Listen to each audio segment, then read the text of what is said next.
அன்பானவர்களே, மறுபடியுமாக இந்த புது வருடத்திலே நிறைய சத்துல நிறைய வாக்கு திட்டங்கள் உன்னை விட்டு விலகுவதும் இல்லை, உன்னை கைவிடுவதும் இல்லை. நிறைய பேர் நிறைய சொல்லி விசுவாசிகளை ட்ராக் மாற வச்சு உற்சாகப்படுத்தி அப்புறம் ஏனமெல்லாம் கத்தரை விட்டு விளக்க முயற்சி செய்யணுமோ எல்லா விதமான பயிற்சிகளும் நடக்கிறது. ஒருத்தர் கேட்டிருப்பாங்களா, நீங்க திங்க் பண்ணி பாருங்க, நம்ம குரூப் சின்ன குரூப் தான், இதெல்லாம் ஒரு 4-5 பேர் அடங்கிய குரூப் தான். அந்யோன்யம், இதுக்கெல்லாம் ஒருவருக்கொருவர் ஐக்கியம், எப்படி இருக்கீங்க அப்படிங்கிறத பத்தி பேசுகிற அப்படிப்பட்ட காரியங்கள் இங்கே நடந்து கொண்டிருப்பதை நீங்கள் மனதார நீங்கள் நினைப்பீர்கள். ஒரு பாஸ்டராவது உங்களுக்கு ஃபோன் பண்ணி எப்படி இருக்கீங்க, என்ன பண்றீங்க, என்ன வருமானம், சமைச்சீங்களா, சாப்பிட்டீங்களா, அப்படி ஒருத்தராவது கேட்டுருப்பாங்களா? திங்க் பண்ணி பாருங்க. இப்போ நான் கேட்கறதுனால நான் பெரிய ஆள் அப்படிங்கறத நான் சொல்லவே வரல. இதுதான் கர்த்தருக்குள் ஒரு இயல்பு நிலை. நமது இயல்பு நிலை வேறு. நமது இயல்பு நிலை என்ன? நானே சம்பாதிச்சு நானே சாப்பிட்டு பக்கத்து வீட்டுக்காரர் செத்தா என்ன, குளத்தா என்ன, இருந்தா என்ன, இல்லாட்டி என்ன அப்படிங்கிறது தான் உலக வாழ்க்கை. ஆனா கிறிஸ்துவுக்குள் இருக்கிற வாழ்வு முறை வித்தியாசமானது. திங்க் பண்ணி பாருங்க நீங்க. அதனாலதான் நான் என்ன சொல்றேன் அப்படின்னா, இயேசுவை நீங்கள் பின்பற்றுங்கள். எந்த சபையையும் எந்த சபை போதகரையும் நீங்கள் நம்ப வேண்டாம். அதைத்தான் சொல்றேன் நான். என்னையும் கூட நானும் மனுஷன்தான் அன்பானது. அதனால கர்த்தரை பிடிச்சிட்டீங்கன்னா ஆசீர்வாதம். ஆமா, நானும் என் சபையை பற்றி மிக அதிகமாக புகழ்ந்தவன் நான். ஆனால் ஏன் புகழ்ந்தேன் என்று சொல்லி இப்ப ஃபீல் பண்றேன் நான். ஏன்னா கர்த்தருக்கு மேல ஒண்ணும் இல்லை. கர்த்தரை புகழலாம், ஆனால் கர்த்தர் நமது வாழ்க்கையில் வாழ்வதன் மூலமாக அவர் புகழப்படுவார். நம்ம புகழ வேண்டாம் அவசியம் இல்லை. புகழ்ந்து நம்ம ஆண்டவரை பாடணுங்கிறது உண்மைதான், இல்லைன்னு சொல்ல. ஆனா நமது வாழ்வு முறை இருக்குது பாத்தீங்களா, நம்ம பார்த்து 4 பேர் ஒரு நல்ல வாழ்க்கையை வாழ்றாங்க அப்படிங்கிற அடிப்படையில சிந்திக்கும் போதே கர்த்தர் புகழப்படுவார். அதை நீங்க முதல் புரிஞ்சுக்கணும். நமது வாழ்வியல் முறைகள் மாற்றப்பட வேண்டும். நமது இயல்பு நிலைகள் மாற்றப்பட வேண்டும். கர்த்தருக்கு ஏற்ற விதமாக இருக்கணும். வேதாகமத்துக்கும் நமக்கும் என்ன இருக்கு? சும்மா இது படிக்கிறதுக்கு மட்டும் இல்லை, அதை வாழ்வு முறையாக்க வேண்டும். அதுதான் முக்கியம். அதை யார் சொல்லித்தர? திங்க் பண்ணி பாருங்க. ஆண்டவர் சொல்லி தெரிஞ்சு போனார். அதைத்தான் நான் போதிக்கிறேன் அன்பானது. நீங்க பாடுங்க, புகழுங்க, ஜெபம் பண்ணுங்க, அப்படிங்க இப்படிங்க, உபவாசம் பண்ணுங்க, அதெல்லாம் சொல்ல மாட்டேங்க. வாழ்ந்து காமிங்க. வாழ்ந்து காண்பித்து ஆண்டவரே என்று சொன்னால் ஆண்டவர் தனது செவியை சாய்ப்பார் உங்களுக்கு. ஆமா, நல்ல நம்ம ஆண்டவர் நல்லா புரிஞ்சுக்கணும். ஆண்டவர் புரிஞ்சுட்டாலே நமக்கு முக்கால்வாசி 90% பிரச்சனை சால்வ் ஆயிடும். அதுக்கு நாம் ரட்சிக்கப்பட வேண்டும், ஆழமாக ரட்சிக்கப்பட வேண்டும், மறுபிறப்பு அடைய வேண்டும். தேவனுடைய பிள்ளையாக இந்த உலகத்திலே வாழ வேண்டும். சும்மா சர்ச்சைக்கு போனா மட்டும் நம்ம தேவனுடைய பிள்ளை அல்ல என்பதை நாம் முதல்லயே பிரசங்க நிறைய கேட்டிருக்கோம். ஆமா, கர்த்தருக்குள் நாம் பிறக்க வேண்டும். அதை முதலாவது நீங்கள் யாராவது அப்படியாக இல்லை என்றால் நீங்கள் முதலாவது அதை நீங்க செய்யுங்க. ஆண்டவருக்கும் உங்களுக்கும் உள்ள இடைவெளியை சரி பண்ணினாலே ஆட்டோமேட்டிக்கா என்னவாகும்? ஆண்டவருடைய பிள்ளையாகி மாறுகிறது. அப்ப உங்களுக்குள் பிறப்பதெல்லாம் ஆண்டவருடைய எண்ணங்கள், ஆண்டவருடைய உலகம் நம்ம பயப்படுத்தும், என்னையும் பயப்படுத்துகிறது, என்னையும் கவலைக்குள்ளாக்குகிறது, இல்லை என்று சொல்லவில்லை. ஆனால் ஆண்டவருக்குள்ளாக நாம் இருக்கும் பொழுது கிருபை நம்மை தாங்குகிறது. நீங்க புரிந்து கொண்டால் ஈஸியா நம்ம லைஃப் தான் வாழ்ந்து போயிடலாம். நாம் நமது பிள்ளைகளுக்கு நாம் வந்து ஆக்சுவலாக வந்து இயேசுவை காட்டுகிற ஒரு வேதாகமாக நாம் மாறணும். அதுதான் ரொம்ப முக்கியமான ஒன்று. ஒரு பிள்ளை அப்பா பார்த்து கேட்டதா, என்னங்க டாடி சும்மா ஏசுங்கிறீங்க, ஒரு காரும் கூட வாங்கல, ஒரு டூ வீலரும் கூட வாங்கலன்னு சொல்லி. அதை பற்றி அவர் கவலைப்படவில்லை. அந்த பொண்ணு கேட்டுச்சேன்னு சொல்லி இப்பெல்லாம் வந்து அந்த அவர் கவலைப்படலாம். அப்போதைக்கு அவர் பேசல. ஆனால் கொஞ்ச நாள் கழித்து ஆண்டவர் அந்த பிள்ளையோடு பேசினார். கார் வாங்குவதும் வீடு வாங்குவதும் கர்த்தருக்குள் இருப்பதாக அர்த்தம் இல்லை. அந்த இந்த நாள் செய்தி அதுதான். அந்த அப்படியே கொஞ்சம் ஓப்பனா பேசிட்டேன். ரைட். இந்த நாள்ல நம்ம தெளிவான ஒரு ஆசீர்வாதங்களை இந்த நாள் நம்ம வந்து எதுதான் ஆசீர்வாதம், எதுதான் வாக்குத்தத்தம். வாக்குத்தத்த புத்தகமே நமது கையில் இருக்கும் போது இன்னொரு வாக்குத்தத்தை எடுத்து நம்ம வந்து நீ விரும்புபடி ஆக கெடுப்பது, நீ இப்ப போகும் இடமெல்லாம் உன்னோடு வந்து பார்த்தீங்கன்னா, நீ வந்து ஆண்டவருக்குள் இருந்தீங்கன்னா இதெல்லாம் நடக்கும். நிழல் போல உன் வாக்குத்தத்தங்கள் உன் பின்னால வரும். ஆமா, இதுக்காக நீ மேலே போட்டு ஒரு வாக்குத்த அட்டையை வந்து நீ இது பண்ணி இதுக்கெல்லாம் வந்து அதை வந்து நீங்க மற்றவங்களுக்கு சொல்லி உற்சாகப்படுத்தணும் அவசியம் இல்லை. நீங்க ஆண்டவருக்குள்ள இருந்தீங்கன்னா, இந்த ஆண்டவருக்குள்ள இருந்தோம்னா வாக்குத்தத்தங்கள் நம்மளுக்கு பின்பாக நிழல் போல நம்மை தொடரும். யாரும் தடுக்க முடியாது. அன்பானது, அது மட்டும் நீங்க புரிஞ்சுக்குங்க.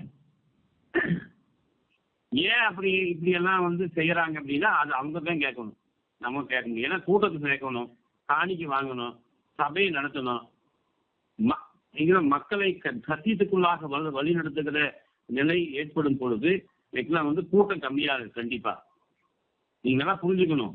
இயேசுவை பின்பற்றுகிற கூட்டத்துல நிறைய பேர் பின்வாங்கி போயிட்டாங்க. நீங்களும் போக விருப்பம் உள்ளீர்களான்னு ஆண்டவர் கேட்கிறாரு சீசர்களை பார்த்து. சத்தியம் இதுதானுங்க. நீங்க சத்தியத்தை நீங்க பேசும்போது நீங்க வந்து உங்க சபைக்கு கூட்டம் வராது. கூட்டம் அதிகமாக இருக்கிற சபைகள் சத்தியத்தை பேசாது. அது மக்களுக்கு ஏற்ற ஏதோ ஒரு காரியங்களை பேசி முடிச்சு விடும். உலகத்துக்கு அடுத்த காரியங்களை பேசி முடித்து விடும்.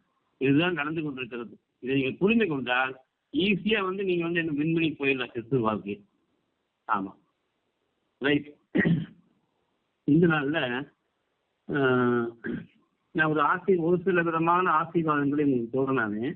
கீழ்கண்ட ஆசீர்வாதங்கள் இல்லாததால் ஒரு மனிதர் இல்லை, கர்த்தர் ஒருவரோடு என்னோடு இல்லை என்று தீர்மானிக்க முடியுமா? அதை தலைப்பள்ளிக்கும். என்ன ஆசீர்வாதம்? பொருளாதாரம். அன்பானது, நான் ஒரு மாசம் முன்னாலேயே சொல்லியிருக்கேன். நான் ஒரு மிகப்பெரிய அளவில் ஒரு இன்வெஸ்ட்மெண்ட் பண்ணி நான் ஒரு தொழிலை செய்கிறேன். அதில் வெற்றி பெற வேண்டும் என்று ஜெபியுங்கள் என்று சொல்லி நான் சொல்லியிருக்கிறேன் உங்களுக்கு. நீங்க ஜெபம் பண்ணியிருப்பீங்க கண்டிப்பா. ஆமா, ஆனால் நான் தோற்று போனேன். தர்மையான நாள்ல கர்த்தருக்குள் மகிழ்ச்சியோடு இதை நான் சொல்லுகிறேன். வெற்றி பெற முடியல, ஏன் தெரியல. கஷ்டம்தான், மீற முடியலைங்க. என்னால மீற முடியல. இவ்வளவு லட்சம் போட்டு எல்லாம் வந்து ஒரு தொழில் செய்து நஷ்டம் அடையவில்லை, ஆனால் லாபம் அடையவில்லை. ஆதலால் கர்த்தர் என்னோடு இல்லை என்று அர்த்தமா அப்படின்னு சொல்லி நான் வந்து யோசித்து பார்த்தேன். அதுல வேதாகமத்திலே ஒரு காரியத்தை நான் படித்தேன். லூக்கா 16ஆம் அதிகாரத்துல ஐஸ்வர்யம் உள்ள ஒரு மனுஷன் இருந்தான். அவன் ரத்தாம்பரமும் விலையேற பெற்ற வஸ்திரமும் தரித்து அனுதினமும் சம்பரமாய் வாழ்ந்து கொண்டிருந்தான்.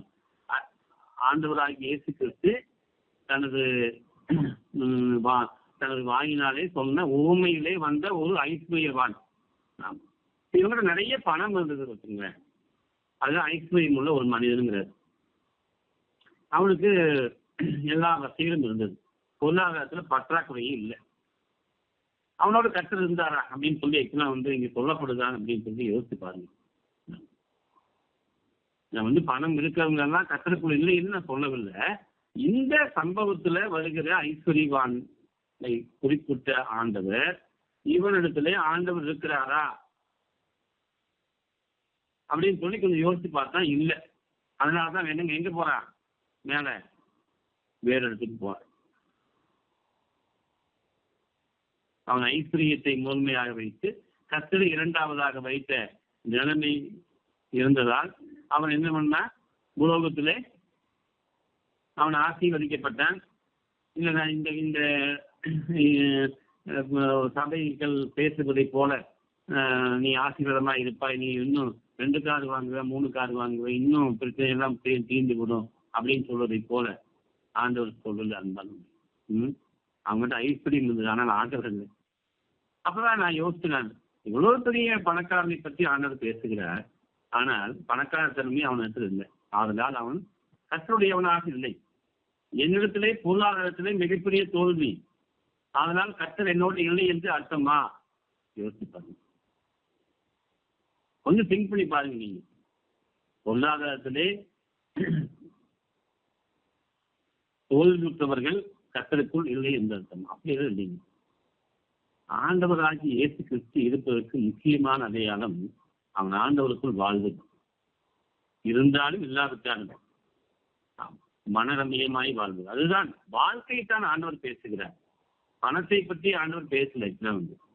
பணம் இருந்தா ஆண்டவருக்குள்ள இருப்பதாக அர்த்தம் என்று சொல்லி இன்னைக்கு பிரச்சனைகள் சொல்றாங்க. நீங்க புரிஞ்சுட்டீங்க. நீங்க பணம் இருப்பதால் ஒரு இடத்தில் கர்த்தர் இருப்பதாக சொல்றாங்க. ஆனா பணம் இருப்பதால் கர்த்தருக்குள் இல்லை என்றும் அர்த்தம் இல்லை, கர்த்தருக்குள் இருப்பதாகவும் அர்த்தம் இல்லை. ஆனா நீங்க புரிஞ்சுக்கணும். ஆமா, ஒருவனிடத்தில் பணம் இருப்பதால் அவன் கர்த்தருக்குள் கண்டிப்பாக இருப்பான் என்று சொல்ல முடியாது, கர்த்தருக்குள் இல்லை என்று சொல்ல முடியாது. அது அவனுடைய வாழ்க்கையை பொறுத்து. அப்ப இங்க என்ன சொல்லப்படுது? வாழ்வியல் ரொம்ப இம்பார்ட்டன்ட். பொருளாதாரம் ஒரு மனிதனுடைய வாழ்க்கையிலே கர்த்தர் அவனோடு இல்லை என்று நிர்ணயிக்க முடியாது. குரூப்ல நீங்க இருக்கிறவர்கள் ரேஷன் கூட சாப்பிடலாம், அதுக்காக ஆண்டவர் ஒருத்தரோட இல்லைன்னு சொல்ல முடியுமா? திங்க் பண்ணி பாருங்க. நீங்க மட்டும் இல்லைங்க, எனக்கு ஒரு சென்னையில ஒரு பெரிய குரூப் இருக்கு, அவங்க எல்லாமே ஜெபம் பண்ணாங்களா.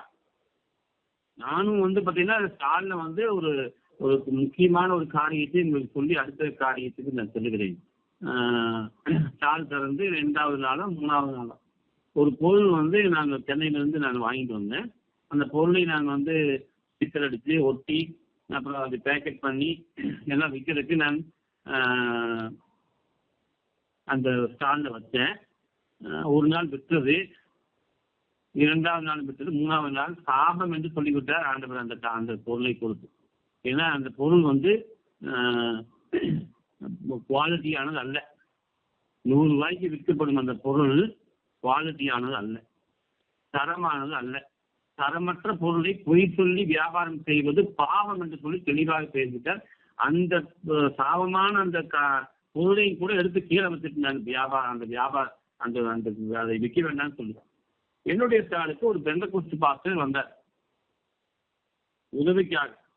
அப்ப அவர்கிட்ட சொன்னேன், நான் இந்த பொருள் தெரியாம வாங்கிட்டு வந்துட்டேன், அதனால நீங்க புரிஞ்சுக்கணும். ஆக்சுவலா தெளிவா நான் உங்களை பேசுறேன்.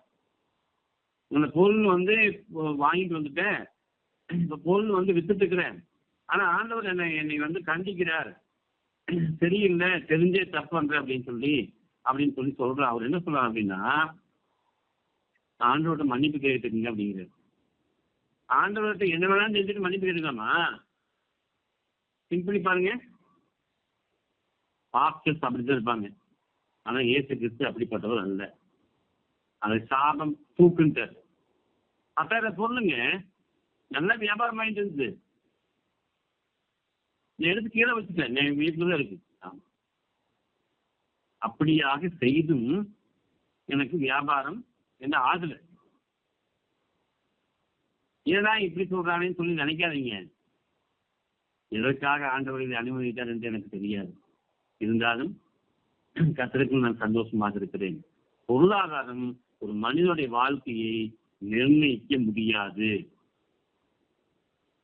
அடுத்ததாக வாகனம். எங்கிட்ட பழைய வாகனம் தான் 1997, 2005, 2015 இப்படிப்பட்ட பழைய வாகனம் தான் என்னிடத்தில் உள்ளது. ஆதலால் நான் கர்த்தருக்குள் இல்லை என்று சொல்ல முடியுமா? அதே இங்க வந்து நான் உங்களுக்கு சொல்றேன், அதே ஐஸ்வர்யவானை பத்தி நான் பேசுறதுனால இவனிடத்துல வாகனங்கள் கண்டிப்பாக இருந்திருக்கு. அந்த வாகனங்கள் இருந்ததால் அவன் ஆண்டவருக்குள் இருந்ததாக அர்த்தமா? இல்லை வாகனங்கள் எனக்கு பழைய வாகனங்கள் இருந்ததால் நான் வந்து கர்த்தருக்குள் இல்லை என்று அர்த்தமா? பின்படி பாருங்க. ஒரு மனிதனுடைய வாழ்விலே அவனுடைய வாழ்வியல் முறைகளே, கர்த்தரிடத்தில் வைத்திருக்கிற அவன் தொடர்பு முறைகளே கர்த்தர் அவனோடு இருக்கிறார் என்பது அடையாளமே தவிர மற்றொன்றும் தீர்மானிக்க முடியாது. நான் அந்த தொழில் செய்யும் போது 2 தடவை வந்து எக்ஸாம் வந்து பார்க்கிறேன். ஒரு தடவை 900 ரூபாய் ஆச்சு, இன்னொரு தடவை வந்து 450 ரூபா ஆச்சு, இன்னொரு தடவை 900 ரூபா ஆச்சு. எவ்வளோ ஆச்சு பாருங்க, 2200 ரூபா வந்து நான் காருடைய டயருக்கு மட்டும் செலவு பண்ணிக்கிறேன். நான் சோர்ந்து போயிட்டேன், இல்லைன்னு சொல்லல. ஆனால் அதுக்காக நான் கர்த்தருக்குள் இல்லை என்று அர்த்தமா? நான் பழைய காரை வச்சனால நான் வந்து எக்ஸாம் வந்து நான் வந்து கர்த்தருக்குள் இல்லை என்று அர்த்தமா? இல்லைங்க, அது என்னை தீர்மானிக்க முடியாது. இதை நீங்க புரிஞ்சுக்கணும். மற்றவங்க சொல்லுவாங்க, என்னடா நீ வந்து போற வர்ற பழைய கார் வச்சிருக்கிற, பழைய ஸ்கூட்டர் வச்சிருக்கிற, ஓட்ட ஸ்கூட்டர் வச்சுட்டு ஓடிட்டு போயிட்டு இருக்கிற, நீ கர்த்தருக்கு திரும்புங்க. கண்டுக்கவே வேண்டாங்க, போயிட்டே இருங்க. ஆண்டவர் உங்களை மதித்தா போதும். உண்மையாக ஆவிக்குரிய வாழ்க்கை இருப்பது புரிந்து கொள்வார்கள் உங்களை. ஆம், அதற்காக நீங்க மாற்றி வாழாதீங்க. கடன் வாங்கி நீங்கள் ஸ்கூட்டரை வாங்காதீர்கள். அது ஆண்டவருக்கு விரோதமான ஒன்று. ரைட். அடுத்ததாக வீடு. வீடு எனக்கு இல்லை. இருக்குது, வாடகை வீடு தான். அதுக்காக நான் கற்றுக்கொள்ள இல்லை என்று அர்த்தமா? இல்லை இந்த குரூப்ல இருக்கிறவங்க கற்றுக்கொள் நீங்க வந்து வீடு இருக்குது, ரைட், அதை வைத்து கற்றுக்கொள் இருப்பதாக சொல்ல முடியுமா? இருக்கலாங்க, இல்லைன்னு சொல்றீங்க. நான் வந்து உலக ஆசீர்வாதங்களே வேண்டாம் என்று சொல்லவே இல்லைங்க. நீங்கள் ஆண்டவர் கொடுத்தால் தாராளமாக வாங்கி நல்ல நிலைமைக்கு வாருங்கள். அதை பார்த்து ஆண்டவர் சந்தோஷப்படுவார். அதற்கு பின்பாக சந்தோஷப்படுகிற முதல் ஆள் நானாகத்தான் இருப்பேன் உங்க குடும்பத்தில். ஆனால் அதை வைத்து நாம் ஒருபோதும் கர்த்தருக்குள் இருக்கிறோம் என்று ஒருபோதும் நாம் தீர்மானிக்க அவசியம் இல்லை. அது இருக்கும், இல்லாமல் இருக்கும். லூக்கா 16ஆம் அதிகாரத்தில் அதே மாதிரி பாருங்க. லாசரு என்னும் பெயர் கொண்ட ஒரு தரித்திரம் இருந்தான். அவன் படுத்து இருந்தவனாய் அவன் ஐஸ்வர்யவான பாசனத்தை கிடந்தான். அவனுக்கு வீடு இல்லைங்க, வீடே கிடையாதுங்க. அதுக்காக நாம் வந்து வீடு வேண்டாம்னு சொல்லலாம். மறுபடியும் உங்களுக்கு சொல்றேன் நான். ஆனா அவன் வந்து இறந்த உடனே கர்த்தருக்குள் மதிக்கிறான். தெய்வதூதர்கள் பரலோகத்தில் எடுத்திருந்தார்கள் சொல்லி வேதம் சொல்கிறது. வியாதி இருந்தது அவனுக்கு. அதனால ஆண்டவருக்குள் இல்லை என்று சொல்லவே முடியாது. இவனை பொறுத்தவரை வியாதி அவனுக்கு பயங்கரமா இருந்துச்சு. ஆனா கர்த்தரிடத்தில் ஒரு நல்ல தொடர்பை வைத்திருந்தான். பொருளாதாரம், வாகனங்கள், வீடு, வியாதி, இது 4 வந்துச்சா? அடுத்ததாக கடன் தொல்லை. வேண்டுமென்றே கடன் வாங்கி நாம் வந்து ஒருபோதும் சிக்கிக்கொள்ளக்கூடாது. எதேச்சியாக ஒரு சில காரணங்களால் நம்ம கடன் ஆனால் அதை நிவர்த்தி செய்ய நாம் முயற்சி செய்ய வேண்டும். நான் பயங்கரமா அழுத்திருக்கிறேன். ஆண்டவரே, நான் என்னுடைய மதிக்கும் தருவாயில் இந்த உலகத்தில் யாருக்கும் கொடுப்பதற்கு ஒன்றுமில்லை என்று சொல்லித்தான் நான் மதிக்க வேண்டும். ஒழிய கொடுப்பது இருக்கட்டும் என்று சொல்லி நான் ஒருபோதும் மதிக்கூடாது என்று சொல்லி கண்ணீர் விட்டு போறது. எல்லாமே வந்து பார்த்தீங்கன்னா எப்படி விட ஆயிடுச்சு. ஒரு சிலர் என்னை கேட்கறது இல்லை. வாழ்ற வாழ்க்கையை பார்த்து ஒரு சிலர் என்னை மன்னித்து விட்டார்கள். அதற்காக நான் அவர்களை ஏமாற்றவில்லை. எனக்கு ஒரு சிலருக்கு ஏமாற்றியதால் நான் இங்கே கொடுக்க முடியாமல் போயிடுச்சு. கடந்த வருடங்களில் நடந்த நிகழ்வுகளையும் கூட அநேக தடவை உங்களுக்கு சொல்லியிருக்கிறேன். நண்பர்களே, கடன் தொல்லை இருப்பதால் வேண்டுமென்றே நீங்கள் போய் பைனான்ஸில் கடன் வாங்கினா அது தப்பு. வேண்டுமென்றே போய் நீங்க வந்து எதுக்கு எடுத்தாலும் ஆண்டவர் நம்பாம நகையை வந்து அடமானம் வச்சா அது தப்பு. எதேச்சியாக ஒரு சில காரணங்களால் நம்ம கடன் ஆகிவிட்டார். ஆதலால் கர்த்தர் அவரோடு இல்லை என்று ஒருபோதும் தீர்மானிக்க முடியாது. அன்பான கடன் தொல்லை இருப்பதால் இப்போ நான் சொன்ன அடிக்கடி சொல்லுவோம் வரைக்கும் இந்த குழுல வந்து வாங்குற ஒரு நிலை எல்லாம் இருக்குது, நிறைய பேர் இருக்குது இன்னைக்கு. அதெல்லாம் ரொம்ப பயங்கரமான படுமோசமான பாவங்கள். அப்போ நீங்க வந்து ஆண்டுக்குள்ள இல்லைன்னு தான் அர்த்தம். நான் ஓப்பனா பேசுறேன். நீங்க வந்து கடனை வந்து நீங்க வந்து அதெல்லாம் வாங்கிட்டீங்கன்னா கண்டிப்பா நீங்க பைபிள் வாசிக்க முடியாது, ஆண்டோட தொடர்பு இருக்க முடியாது, நீங்க சரியான ஒரு மனநிலையோடு வாழவே முடியாது நீங்க. ரைட். அடுத்ததாக நகை.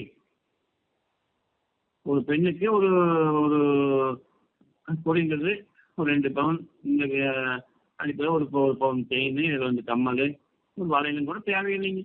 இது தேவை, இது அவசியம். இது இல்லை என்றால் அவர்கள் கர்த்தருக்குள் இல்லை என்று அர்த்தம் அல்ல. அதுக்காக வேணும்னே போடாம இருக்கிறான் பாருங்க ஒரு சிலர். நான் சொல்றது உங்களுக்கு புரிஞ்சுட்டு நினைக்கிறேன். ஒரு சாரார், எனக்கு தெரிஞ்ச ஒரு அம்மா வந்து பார்த்தீங்கன்னா பீரோக்குள்ள எக்கச்சக்கமான நகையில வச்சிருக்கு. ஆனா அந்த அம்மா காலையிலையும் போடாது, கழுத்துலையும் போடாது. அந்த குரூப் உங்களுக்கு தெரியும், நான் அதைய சுட்டிக்காட்ட விரும்பவில்லை. அது வேறைங்க, நான் அதை சொல்லுறேன். நான் 2 நாளுக்கு முன்பாக ஒருவரை நான் பார்த்த பொழுது நான் மிகவும் வருத்தப்பட்டேன். ஒரு சம்பளம் கூட இல்லாம இருக்கிறீங்களேன்னு சொல்லி. அதற்காக அவர்கள் கர்த்தருக்குள் இல்லை என்று அர்த்தம் இல்லை. நன்றாக வாழ்ந்து கொண்டு தான் இருக்கிறார்கள். அம்மா சரி, பார்த்தது கேட்டது என்னுடைய இயல்பாக இருந்தது. எனக்கு தெரிஞ்ச ஒருவர் இப்படியாக இருக்கிறாரு. இப்ப கொஞ்ச நாளுக்கு முன்னால ஒருத்தருக்கு பார்த்து நம்ம ஒரு பவுன் நகையும் கூட இல்லாம இருக்கிறீங்களே அப்படின்னு. என்னை பார்த்து அவரை கேட்டார்கள், பழைய காலம் வச்சிருக்கீங்கன்னு சொல்லி. நாங்க அவரை எதேச்சியாக பார்க்க சென்றேன். இப்படி பழைய காலம் வச்சிருக்கீங்கன்னு சொல்லி. கார் என்னை தீர்மானிப்பதில்லை என்பாங்க. இந்த வாழ்வியல் முறைகள் தான் கர்த்தர் அனுமதிக்கிறது. என்ன பண்ண சொல்றீங்க சொல்லுங்க. நான் கடன் வாங்கியா வந்து வந்து கார் ஸ்கூட்டர் வாங்க முடியும்? திங்க் பண்ணி பாருங்க. இந்த லாசருக்கு இருக்கவும் இடம் இல்லை, சாப்பிட்றதுக்கும் உணவு இல்லை, அப்புறம் வியாதி எல்லாம். ஆனா ஐஸ்வர்யானுக்கு எல்லாம் இருந்தது. வீடு இருந்தது, அப்புறம் இடம் இருந்தது, அப்புறம் நல்ல தொழிலதிபர், நல்ல ட்ரெஸ் போட்டா, கார் வச்சிருந்தா, எல்லாம் வந்தது. நான் வாழ்ந்துக்குள்ளானா திங்க் பண்ணி பாருங்க. நான் எதுக்கு சொல்றேன்னா, ஒருவன் மேலான ஆசீர்வாதங்கள், உலக ஆசீர்வாதங்கள் ஒரு மனிதனை கர்த்தருக்குள் இருக்கிறார் என்றும் இல்லை என்றும் தீர்மானிக்க முடியாது. அடுத்ததாக படிக்காத ஒரு நிலை. பேர் படிக்கிறீங்க, ஆனா ஆண்டவர் பயன்படுத்தினாரே. அதுக்காக படிக்கக்கூடாது நான் சொல்லவே இல்லை. நல்லா படிக்கணும், நல்லா டிகிரி வாங்கணும், நல்லா இது பண்ணணும் அப்படிங்கிறது உண்மைதான், இல்லைன்னு சொல்லுவேன். ஒரு வேலை படிக்க முடியல, ரூலிக்கார் அப்படிதான் சொன்னாரு, என் பிள்ளை படிக்காட்டியும் பரவாயில்ல, கர்த்தருக்குள் வாழணும், அதுதான் முக்கியம். படிக்காத பேதுருவை ஆண்டவர் மிகப்பெரிய அளவுல பயன்படுத்தினார். இது சத்தியம். ஒருத்தருக்கும் கணவன் அமைய மாட்டாங்க, ஒரு சிலருக்கு மனைவி அமைய மாட்டாங்க. அதனால வந்து அவங்க வந்து கடவுளுக்கு இல்லை என்று அர்த்தமா? அவங்கவுங்க சொந்த வாழ்க்கையில கண்டிப்பா வந்து எக்ஸ்ட்ரா வந்து வாழ்ந்து கொண்டு தான் இருக்கிறார்கள் எனக்கு தெரிஞ்சவர்கள். ஆமா, ஒரு சிலருக்கு மனைவி அமையல, என்ன பண்றது? எப்படியோ கல்யாணம் ஆயிடுச்சு. ஒரு சிலருக்கு கணவன் அமையல, ஆனா கர்த்தருக்குள்ள நல்லா இருக்காங்க.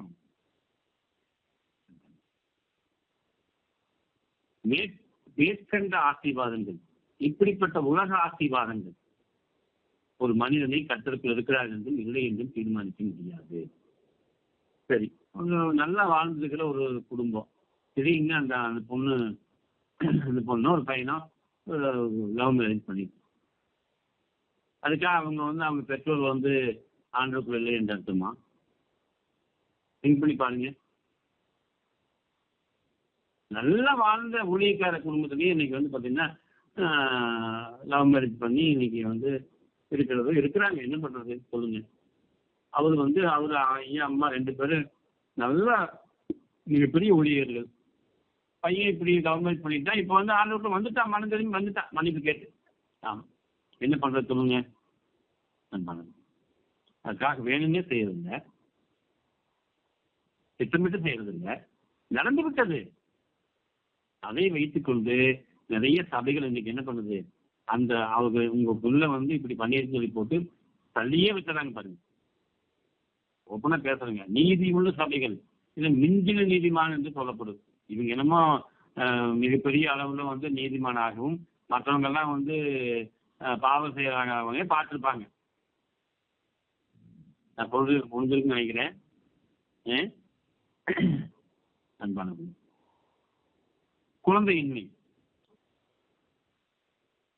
99% குழந்தைகள் வச்சுக்கோங்க, 1% குழந்தை இல்லாமல் இருக்காங்க. இங்க லூக்கா 2ஆம் அதிகாரத்துல ஒரு அம்மா இருக்காங்க. நம்ம கிறிஸ்துமஸ் டைம் நிறைய படிச்சிருக்கேன். யாரு அன்னாள் என்ற ஒரு தூக்கி இருக்கு. அந்த அம்மா ஒரு வீடோ அவங்களுக்கு குழந்தை இல்லைன்னு சொல்லப்படுது. அந்த அம்மா இந்த ஆண்டுக்குள்ள இல்லைன்னு சொல்லப்படுது. திங்க் பண்ணி பாருங்க. குழந்தையின்மை கர்த்தருக்குள் இல்லை என்று அர்த்தம் இல்லை. ஆம், இது மேலான ஆசீர்வாதங்களை வைத்து ஒருபோதும் ஒருவரை தீர்மானிக்க கூடாது. அப்போ 27ஆம் அதிகாரத்தை நீங்க படித்து பார்த்தீங்கன்னா மிகப்பெரிய விபத்துல அந்த கப்பல் இருக்கு. பரிசுத்த பவுல் போயிட்டு இருக்காரு ஒரு கைதான நிலையில. மிகப்பெரிய ஆபத்துல அந்த கப்பல் இருக்கு. நிறைய எக்ஸ்பிளைன் பண்ண என்னால முடியல. ஆனா ஆண்டவருக்குள் அவர் சென்று கொண்டிருப்பதை அந்த 27ஆம் அதிகாரம் தெளிவாக காட்டுகிறது. நீ மார்க்ல பாத்தீங்கன்னா ஆண்டவராக இயேசு கிறிஸ்து ஒரு படகுல போயிட்டு இருந்தாரு. அங்க மிகப்பெரிய ஒரு அலை வந்ததாக சொல்லப்படுது. ஆண்டவராகிய இயேசு கிறிஸ்து தன்னை சீசர்களோடு போகும்போது இப்படிப்பட்ட அலை வந்தது. ஆனா அந்த அலை நிறுத்தினாரு. ஆனா அதே யோசிக்கும் போது இங்க ஒரு மிகப்பெரிய கப்பல் மிகப்பெரிய ஆபத்திலே விபத்துல இருக்கிறது. ஆனால் காப்பாற்றவில்லை ஆண்டவர். ஆனா என்ன பண்ணாரு, கிருபை இருந்ததாக சொல்லப்படுது. யாரும் சாகல. 270 பேர் அந்த கப்பல் இருந்தாங்க. யாரும் சாகவில்லை. நாள்ல மேலான ஆசீர்வாதங்கள், உலக ஆசீர்வாதங்கள் ஒரு மனிதனை கர்த்தருக்குள் இல்லை என்று தீர்மானிக்க முடியாது. ஒரே ஒரு வசனத்தை படித்து நான் முடிக்கிறேன். ரோமர் 8ஆம் அதிகாரம். இது எனக்கு தான் பிரசங்கம், அது உங்களுக்கு நான் செய்கிறேன். ரோமர் 8. கிறிஸ்துவின் அன்பை விட்டு நம்மை பிரிப்பவன் யார்? உபத்திரவம் ஒருபோதும் பிரிக்காது. வியாகுலம், துன்பம், பசி, உடையின்மை இன்னுங்க பயங்கரமா இருக்கு பாருங்க. நமக்கு அப்படிப்பட்ட சந்தர்ப்பங்கள் இல்லை. உடையின்மை கர்த்தரை விட்டு பிரிக்காதுங்கிறாரு. நாச, மோசம், பட்டயமோ இவை எல்லாவற்றிலும் நாம் நம்மில் அன்பு கூறுவதாலே முற்றிலும் ஜெயங்குறவர்களாக இருக்கிறோம். மரணமானாலும் ஜீவனானாலும் தேவ தூதர்களானாலும் அதிகாரங்களானாலும் பலமையினாலும் நிகழ்காலினாலும் வருங்காலினாலும் உயர்வானாலும் தாழ்வானாலும் எந்த சிருஷ்டியானாலும் நம்முடைய கர்த்தராகி இயேசுவுள்ள தேவனுடைய அன்பை விட்டு நம்மை பிரிக்க மாட்டாது என்று நிச்சயித்திருக்கிறேன். அவ்வளவுதான் முடிஞ்சது. இதோட முடிச்சிட வேண்டியதுதான். அதனால நீங்க மேலான ஆசீர்வாதங்களை குறித்து நீங்கள் அதிகமாக கவலைப்படணும். நானும் அப்படித்தான். இப்பெல்லாம் அந்த அந்த ஸ்டால் நடத்தியதை நான் பதினெட்டுலாம் யூடியூப்ல பேசவே இல்லை. தகவலும் கூட நான் கேட்டாரு, என்னங்க ஒன்றும் வீடியோ போடவே இல்லை அப்படின்னு. இன்னைக்கு ஒரு வீடியோ போட்டேன். இல்லை எல்லாம் மீள முடியலைங்க, எல்லாம் முடியல. மிகப்பெரிய எதிர்பார்ப்பு 6 மாசங்களாக நான் முயற்சி செய்து இதை நடத்தி ஏதாவது வந்த வருமானத்தை ஒரே ஒரு அற்புதம் நடந்தது. நான் அதையும் நான் சொல்லி உங்களுக்கு என்னை ஆறுதல் படுத்தி ஆண்டவர் உங்களையும் ஆறுதல் படுத்தினார். திடீர்னு ஒரு நான் கிறிஸ்டின் எனக்கு 10,000 கொடுத்தாரு. எனக்குன்னா நான் கிறிஸ்டின் எனக்கு என்னுடைய ஸ்டாலுக்கு ஆப்போசிட் ஸ்டால். அவருக்கு அதிகமா ரொம்ப பழக்கமெல்லாம் கிடையாது. ஆமா, அப்ப ஆண்டவர் கேட்டா எதுக்கு இந்த பண்ண அப்படின்னு. நாகப்பட்டினம் கேரள சர்வீஸ் உடனே அனுப்பிச்சுட்டு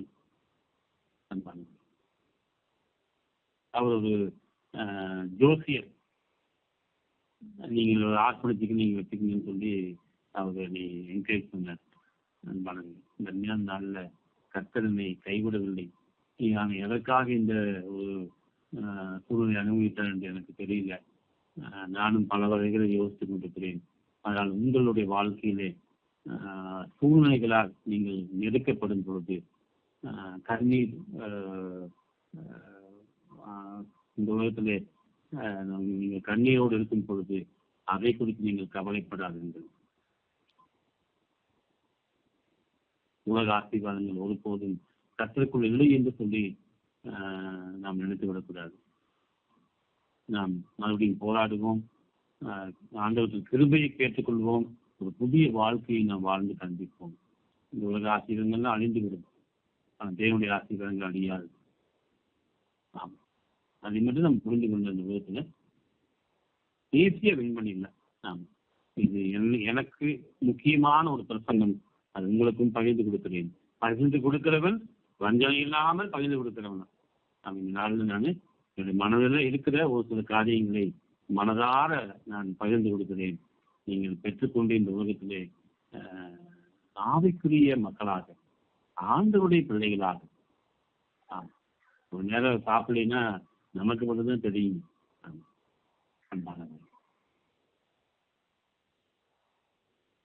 வாழ்ந்து காண்பீங்கள் பேசுது உங்களே சுவாமி.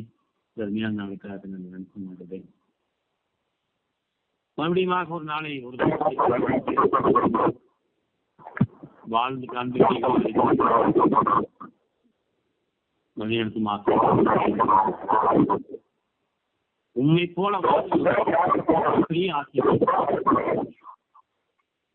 அதை விட இந்த உலகத்திலே வேறொரு ஆசீர்வாதம் இல்லை என்பது நாங்கள் புரிந்து கொண்டு வாழ கர்த்ததாமே உதவி செய்வார்கள். இயேசு நாமத்தில் கேட்கிறோம், நல்ல பிதாவே. ஆமென். ஆமென்.